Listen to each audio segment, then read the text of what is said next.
When it comes to small unit urban tactics, whose are the best? Mine? Yours? Somebody else's? Let's discuss that when we come back. I'm Dr. Christopher Larsen, a veteran of the U.S. Army Infantry, founder of One Shepherd Leadership Institute, and author of Small Unit Tactical Doctrine. I like to tell stories where I'm the hero of the story, but in this case, I'm the doofus of the story. I was training in Military Operations Urban Terrain, MOUT, Close Quarter Battle, CQB. So we were using an old abandoned prison in central Missouri, and the instructors went through a half day of teaching us all sorts of battle drill. It was very useful. It was very exciting. And then for the first time in a very, very long time, I actually got to use this in force-on-force training application. It's one of those things that you will fall back when your brain starts to shut down. You'll fall back on your previous training, and that's what kept happening. I didn't have cues in my defense. Now I'm already defending myself. I didn't have cues inside the training application of civilians being in the battle space. COB, right? Civilian in the battle space. Without those cues, I just ratcheted up the level of intensity and my violence of action at every single opportunity, just to the point where the other people going through, there was a good crowd, I don't remember, 20, 30 of us going through this training, and they had to turn to the other instructors and say, "What's with this guy?" And I heard one of the instructors explaining to him, no, hold on. He's not wrong, because they're like, yeah, he's getting everything wrong. And he's like, no, he's not getting it wrong. He's using a different level of warfare. And I kind of overheard this comment, and right away I realized, okay, yeah, I gotta ratchet this way, way down. Because I wasn't getting those cues of civilians in the battle space, COBs. They weren't there as we moved to cordon off the buildings that we were going to attack and do direct action raid in. They weren't on the outside of the streets. There were no civilians inside the building, but we were supposed to operate as if there were. And that's how I should have behaved. That's how we were trained and taught that day. But I resorted back to other training much earlier in my military career. So I was wrong, and I was a doofus. And one of the instructors, a friend of mine, he pulled me to the side and said something to the effect of, "Here's the thing, I don't want you on my team because I don't want to be accused of war crimes and go to trial with you. The other problem is that no one wants you on the other team because you're killing everything in front of you." And it's true. I mean, if it went bump into the night, it got 3 grenades. I can clearly say that within the parameters described within that force-on-force training environment, I was failing to meet the mission because I was falling back on older techniques. And that story then opens a dialogue that I have seen repeated over and over and over again since then. If not before then, I didn't pay much attention to it maybe. But the dialogue goes like this. Humans at our infancy of time were stupid and knuckle-dragging and unclever. And what happened is that we have gone through a few dark ages, but we've reached the age of enlightenment, you see, and we're on this trajectory to become floating orbs of pure energy that no longer worry about, the physical needs of this body. We are progressing through evolution to a demigod status. Okay, and if you want to believe that, that's fine. I'm not going to make fun of you. I don't ascribe to that. I think that's a bunch of hogwash. I think that knuckle-dragging cavemen gave us stone tools and spears. They gave us clothing through the wearing of animal skin and the use of fire. And they gave us the very foundations of language and social structure. So it's very condescending. My belief is that it's very condescending for me to say, I'm so much smarter than those people way back then. They, don't hold a candle to me. I think that they understood their environment very, very well. They made logical decisions within their technological understandings, their scientific understandings, and admittedly that was primitive. But where I'm going with this is that they are intelligent, or they were intelligent, just as intelligent as you and I. How much did they know? Well, knowledge is a different thing than intelligence, right? One is capacity and the other one is, your abilities, capability and ability, capacity and what you actually retain. If you take that view of human evolution or that view of human progress, then it says, no, our ancestors of yesteryear were just as bright and just as clever as we are today. This is also seen in tactics. They shape because of social political constraints, environmental constraints and restraints, and as well as technologies, right? The advancement of technologies that allow us to do new things and achieve new outcomes. That was a rather long-winded way of saying, nope, the tactics of yesteryear are still valid within a certain parameter. Even from the 2000s, now we're in the 2020s,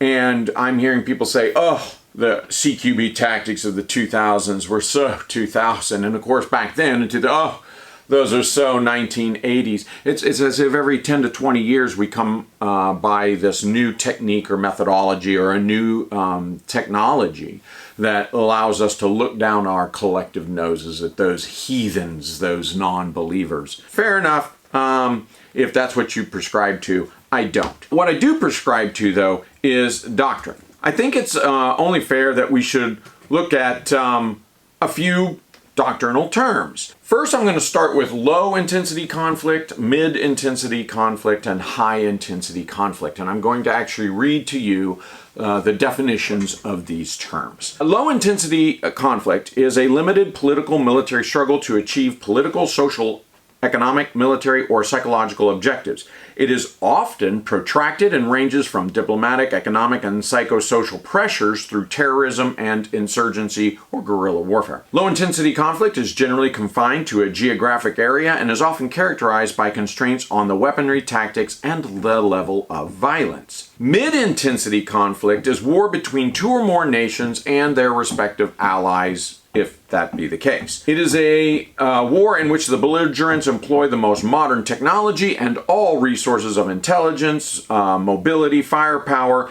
excluding weapons of mass destruction such as nuclear, biological, and chemical warfare. Then high-intensity conflict is a war between two or more nations and their respective allies, if any, in which the belligerents employ, again, the most modern technology and resources and intelligence, mobility, firepower, up to and including, even if they don't in fact use it, but have the potential to use nuclear, biological, or chemical warfare. And of course, both mid-intensity, high-intensity, and low-intensity conflict are marked by command and control and communications and their service and support. So what I'm saying is that those are tailored to each one of those: low-intensity conflict, mid-intensity conflict, and high-intensity conflict. Now, I bring this up because when I entered military service in the 1980s, no one could believe that the Soviet Union was going to collapse economically. And yes, they saw it coming. There were think tanks all over the Western worlds looking at the Soviet Union saying, no one can continue to spend 23, 24, 25% of their gross domestic product on military goods and services and stay afloat for as long as the Soviet Union has. And so they must be at the brink of economic turmoil. They know they're at the brink of economic turmoil. They have this massive military resource. Surely they're going to use that by a thrust across the Fulda Gap. And so we were convinced. When I took the oath in 1985, we were convinced that we were going to, at any month, we were going to fight World War III. We trained for high-intensity conflict. Overwhelmingly. This isn't to say that we didn't have low and mid-intensity conflicts around the globe that we had to attend to and so that we had to train up for. But as a general rule of thumb, the United States military trained towards high-intensity conflict. And where does that training come from? Well, we can argue that modern warfare really begins, maneuver warfare is the outcome of World War I. We see that in what later became called Blitzkrieg. That really was kind of the master stroke of modern maneuver warfare. In 1937, the Japanese attack Nanking. That was so horrific. It was so incredibly horrific that it's not even called the Battle of Nanking. And these kind of large urban warfare, these set-piece battles inside of urban cities, they get names. Where a lot of the mid and low intensity, unless there's a very specific reason to name them, you've never heard of them before. But the Rape of Nanking you have heard of. And just so we're clear, it was horrific. It was horrific, and yes, they use the word rape. I think a lot of people misunderstand that they believe, well, they're using the Rape of Nanking because of the 20,000 females who were systematically raped by the Japanese military. And certainly that would be a contributing factor, but no, it was actually the 50,000 dead in taking the city, and they were predominantly men because they were military defending the city, as well as other civilian males who were trying to protect their neighborhoods and families, and they perished. 50,000 people perished. And that's a pretty horrific number for a single battle, but it didn't stop there. As I said, then there was the systematic rape of 20,000 women, and then the arresting and taking prisoner of 150,000 Chinese males who were subsequently murdered. They were executed at the hands of the Japanese in mass murder. This is a real low point in humanity. The suffering that Imperial Japan and Nazi Germany visited upon the rest of the world it's hard to fathom. And it's also difficult to talk about without getting emotional. So let me also say that we're talking about the history. I don't need to borrow that angst of the 1930s and 40s and bring that here into the 2020s. It's just not fair to anybody today to do that, to hold them accountable for something that their ancestors did. Let's divorce ourselves of that right away. But nonetheless, when you read the history and the breakdown of humanity, let's just say that the Rape of Nanking set the bar very, very low, and particularly so for urban warfare.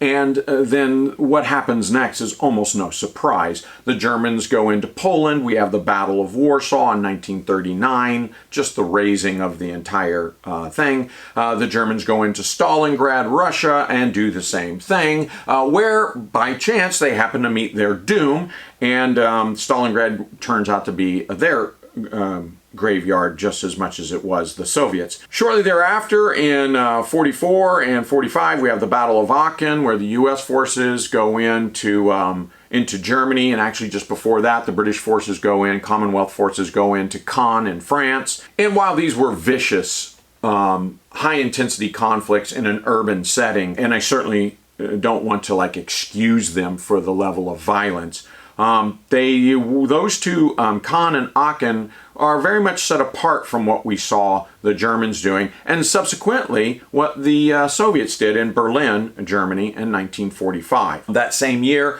and about that same time, the Battle of Manila in the Philippines is going on, and so the United States Army is posed again against the Japanese, kicking them out of a very large metropolitan area where the Japanese systematically murdered tens, if not hundreds of thousands of Philippines in revenge. Just an act of defiance because the Americans were taking the island. Just horrible, horrible butchering, right?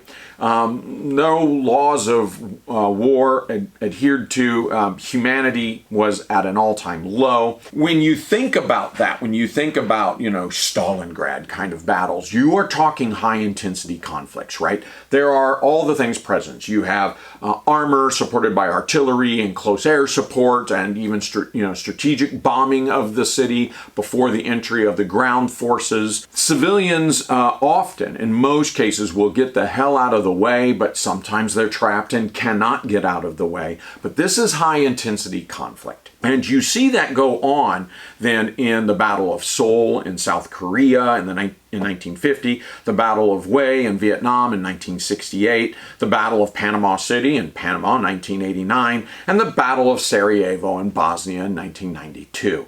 Now, 37 to 92 there's a whole lot, and I haven't even mentioned all of them, but there are a whole lot of high-intensity conflicts. By the time of Sarajevo, I think a lot of military planners and thinkers were already saying, that's the old way. That's an anachronism. We're not going to actually have high-intensity conflict anymore because the Soviet Union, of course, had economically collapsed, and so we didn't have our Darth Vader bad guys anymore, so we started to imagine that it was no longer necessary. This is somewhat vindicated with the Battle of Mogadishu in Somalia in 1993, which is called a minor battle, not only because it's really brief, taking less than 24 hours to conclude itself, but also because really there weren't major armor elements or artillery or even much in the way of close air support that were brought to battle. This was primarily a foot soldier fight, and this kind of confirmed what a lot of military planners believed about high-intensity urban conflict.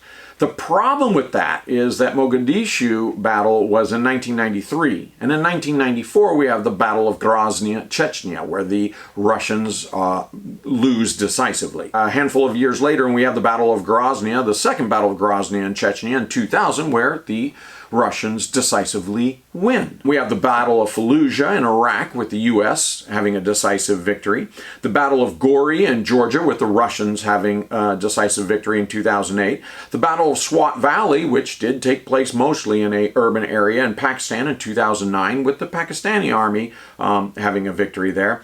The Battle of Aleppo in Syria, which could arguably say still goes on today. The Battle of Benghazi in Libya in 2014. The Battle of Ilovaisk in Ukraine 2014. The Battle of Gaza in Palestine in 2014. And the Battle of Mosul in Iraq in 2017. Why am I droning on and on about the battles all the way up to very, very recent time, and surely within your lived history and memory? The reason I'm bringing them up is all of these battles are high-intensity conflict, with artillery represented in close air support and strategic bombing, everything you can imagine about not kicking down doors, but actually knocking down buildings. My point here is that tactics don't drive the objectives. Your preferred tactic does not drive the objective.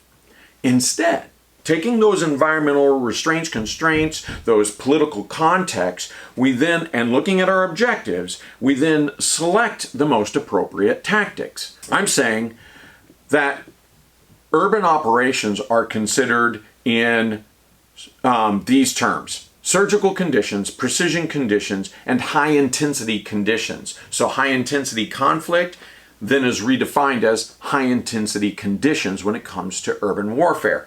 Again, let me read you from the doctrine. High-intensity conditions include combat actions against a determined enemy, occupying prepared positions, or conducting planned attacks.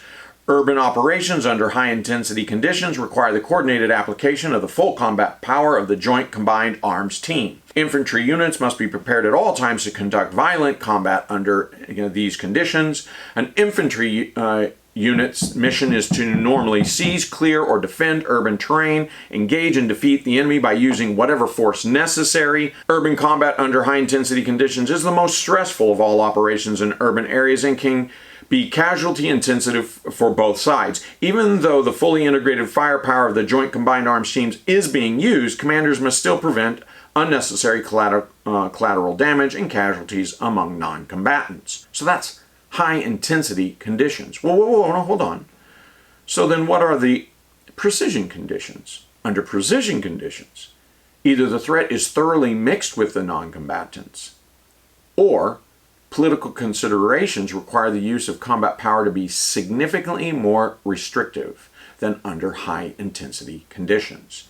All right? Infantry units must routinely expect to operate under precision conditions, especially during stability and support operations. They involve combat action, usually involving close combat. Some of this combat can be quite violent for short periods of time. It is marked, however, by the conscious acceptance by U.S. forces of the need to focus and sometimes restrain the combat power used, specifically your rules of engagement. These require that soldiers be given time to train for the specific mission. For example, when clearing a room, units may modify the procedure of first throwing a grenade, fragmentation, or concussion into the room before entering. This procedure may be done to lessen the possible casualties among non-combatants interspersed with the enemy. The story is that in high-intensity conflict, we were told, if at all possible, never use a door or a window. That's not how you enter a building, a structure. Instead, you blow a large hole in the side of it, the wall of it, the ceiling of it.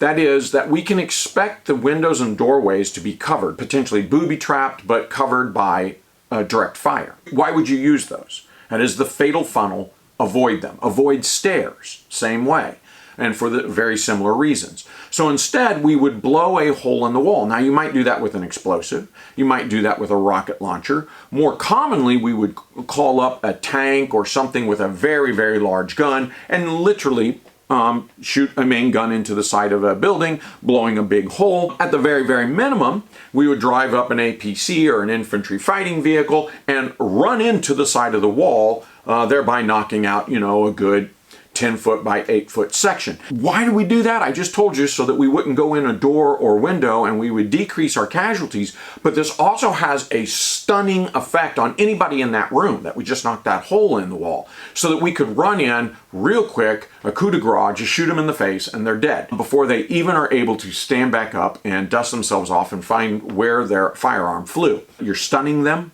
and then you are knocking their weapons out of their hands, or at least to a lower posture, so that I can quickly get in the room and kill them. And you say, what about the civilians? Well, we expect the civilians to get the hell out of our way. And if they don't, sadly, this is how civilians are caught in the crossfire. Now, that's high-intensity conflict. And here what it's clearly saying is that under precision conditions, we need to pull back that rule of engagement. We need to be far more careful. We don't throw grenades into rooms first, because that's what you do in high-intensity conflict. People just wear grenades and explosives everywhere, and we throw them multiple at a time into rooms before we ever enter. Why? Same thing. I want to stun them. I want to injure them. I want to knock them to the ground and get their weapon out of the ready posture so that I can bayonet them in the throat as I enter the room. Can't do that when you have enemy intermixed with, dense populations of non-combatants. And so this is precision conditions mean we really have to train to curtail and limit our rules of engagement. Then what are surgical conditions? This condition is the least destructive and most tightly focused of all the conditions of urban operations. Operations conducted under surgical conditions include special purpose raids, small precision strikes, or small-scale personal seizures or arrests, focused on psychological or civil affairs operations or recovery operations. They may closely resemble U.S. police operations by special weapons and tactics SWAT teams. They may even involve cooperation between U.S. forces and host nation police.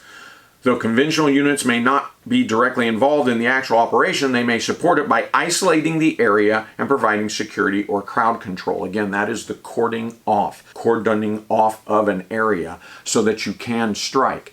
And so there's lots of nuance going on here. And I'm bringing all of this up to say, when you say, well, my tactics are better than your tactics, don't let your tactics drive the mission objectives. The mission objectives are the effects we want to have on the enemy, as prescribed by higher command, given a social political context, given an environment with its own restraints and constraints.